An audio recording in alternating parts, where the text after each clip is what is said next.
This broadcast is brought to you by Scenic Productions, LLC and fueled by the following.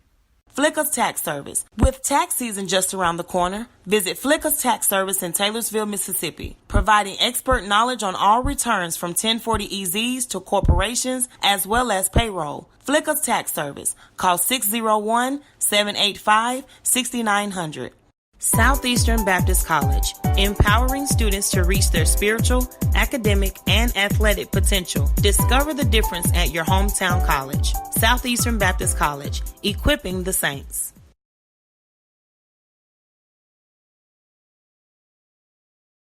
Having AC issues? Does your vehicle no longer drive like new? Head on over to Keys Automotive in Laurel. Keys Automotive specializes in repairing foreign and domestic vehicles. Keys Automotive, located at 623 Arco Lane in Laurel, or call Charles Keys at 601-649-0517.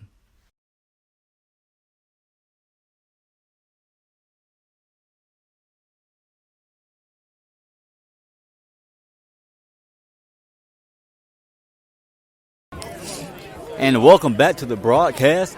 Broadcasting here live from the jungle. This broadcast brought to you by Scenic Productions, LLC, and fueled by Southeastern Baptist College, Keys Automotive Services, and Flicker's Tax Service. I'm here with Brian Grantham. Brian had some time to calculate some numbers, so statistically, talk about how the Tigers and the Cougars are looking so far. Well, Kinsley, it's not that impressive for either team. I'll give you some stats real quick.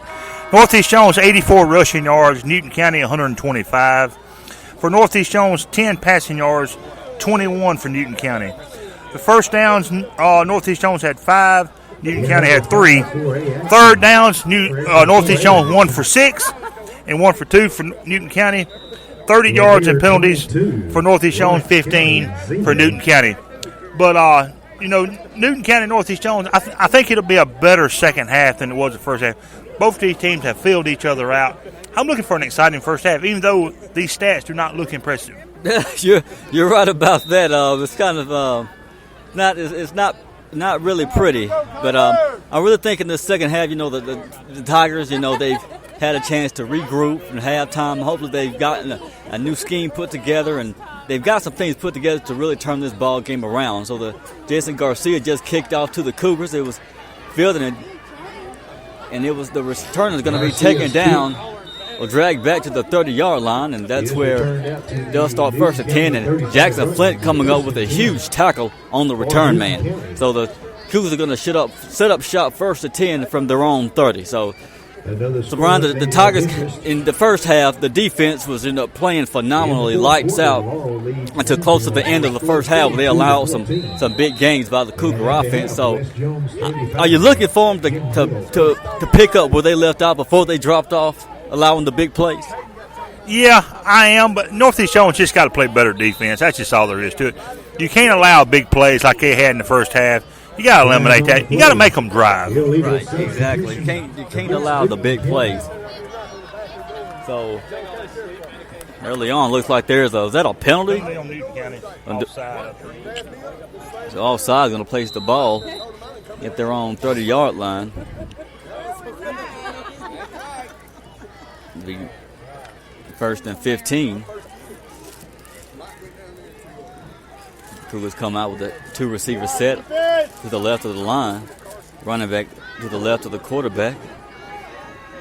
Tigers linebacker showing blitz. Quarterback gets the receiver, gets it out to his man. It's going to be taken down just past the 30-yard line. McCoy's pass complete. Tackle made by Jalen Naylor. Taken down immediately for a loss of 2. It's going to be second and 12 for the Cougars. Nice. One thing I've noticed, it's getting colder out here. The temperature has dropped. It dropped from the second quarter to now. It has dropped significantly. That could play a factor in this ballgame. It could. That's why, look at these Tigers. That's why I like the fact that all of them, they have on gloves, which, wasn't a factor, earlier in the season a few games ago. A lot of them didn't have gloves. The Cougar offense sets up, quarterback takes the snap. He's driving back. He's going to be dropped in the backfield. That was Jawad Jones bringing the pressure, chased the quarterback all the way down to the 15-yard line.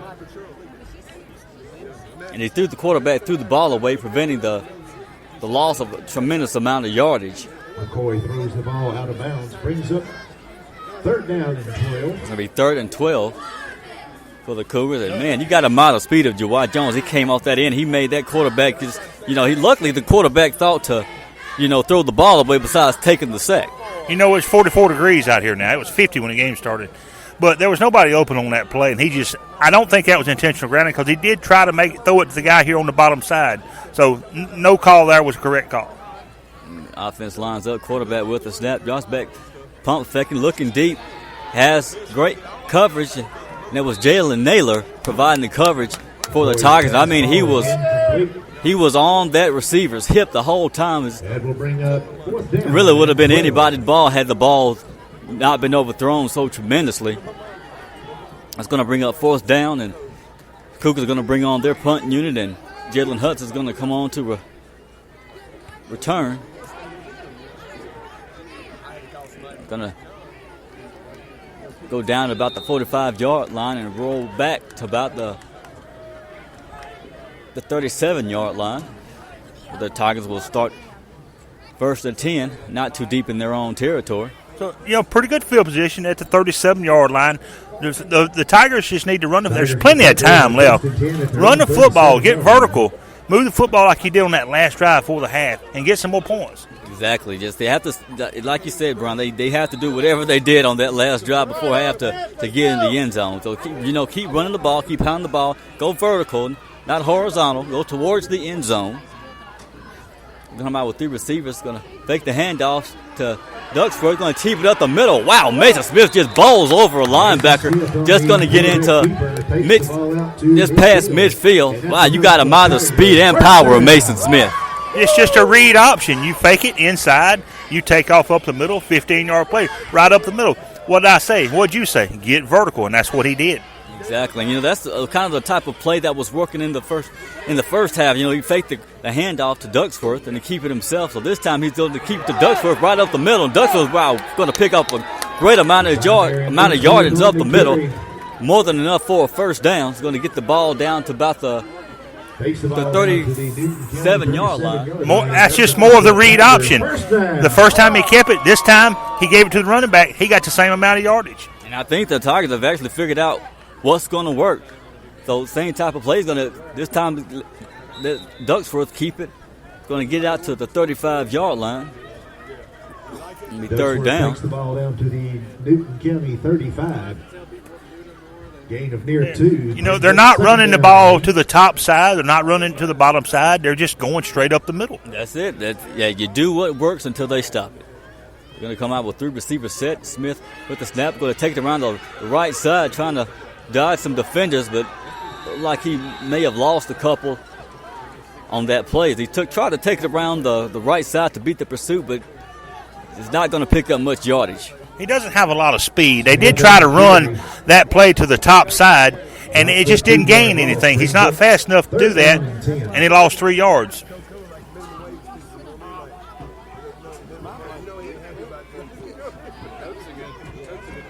So 3rd down here.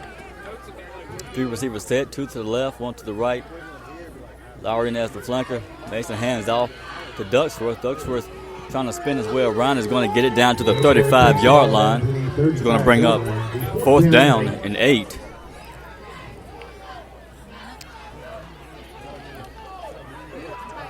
So the Tigers are going to look to punt it away here as Charlie Strickland comes on to punt it away. And Brian, from this point, I really must say, I really think the Tigers just, if it's not a play up the middle, I mean, they just don't run unless it's just like a play action or something. Stay away from the running plays on the top side or the bottom side. Just run up the middle.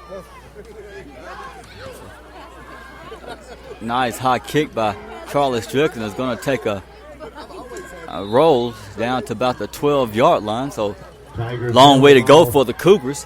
But Brian, as last time the Cougars had the ball, that deep in their end zone, we remember what happened. Oh yes, I mean, and they're passing, they're running plays. They're gonna try to throw it again. They'll go deep again, but you got to watch your running back and quarterback. That's for sure. Exactly.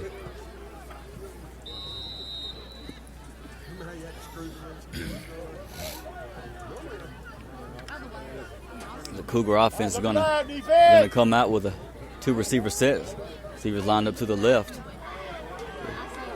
Wingman running back to the left of the quarterback. Running back going with the hard count, trying to draw the Tigers defense off line. They moved, but didn't move enough to draw a flag. Running back's going to move to the right side. There's going to be a flag on the play. Correction, Newton County calls a timeout. No, correction, it's a Newton County timeout.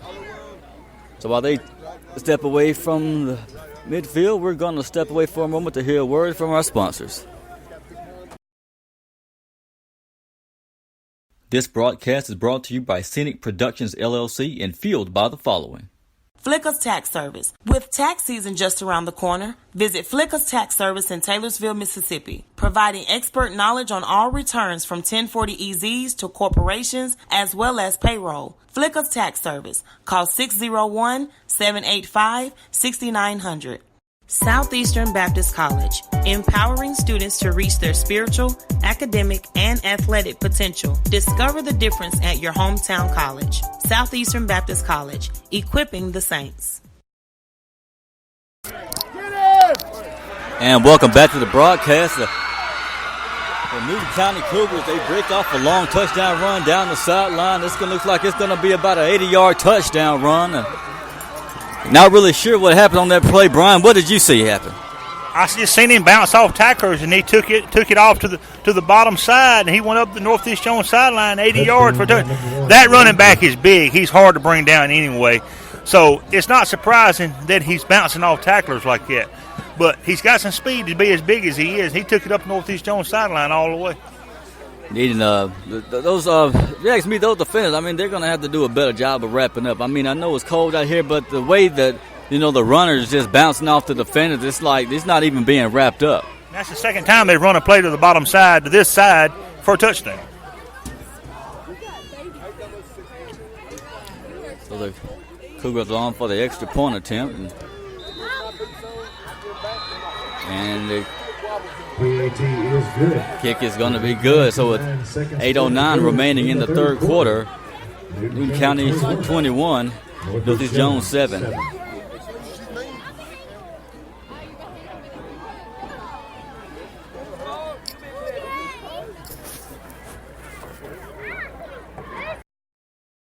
Having AC issues? Does your vehicle no longer drive like new?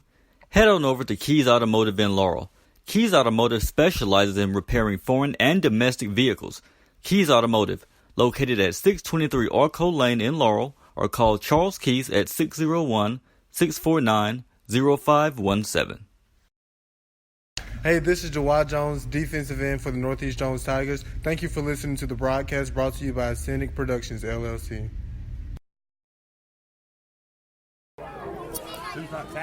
And welcome back as the Cougars are set to kick it off to the Tigers. And it's off, and it's going to be fielded at the 25-yard line. It's Peyton Purdue going to down it at the 30-yard line. Peyton Purdue was our Week 10 player of the game last week. It's great talking to him, and he's only a freshman, but he doesn't play like a freshman. The Tigers offense takes the field. Smith's going to hand it off to Barnes, who's going to be taken down at the original line of scrimmage.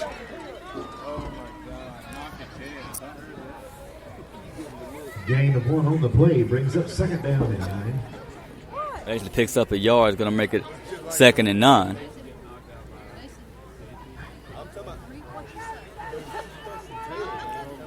Same 3 receiver formation, 2 to the left of the line, 1 to the right. Barnes line up to the right of Smith. And Barnes is going to move to the left. Smith takes the step, fakes the handoff to Barnes. Barnes trying to throw the ball. Had defenders all in his face. He just throws it out of bounds. Yeah, I mean, nowhere to go on that pass play. The offensive line, they're not holding their blocks. Nowhere to go. He just got rid of it, and he was lucky he didn't get sacked on the play.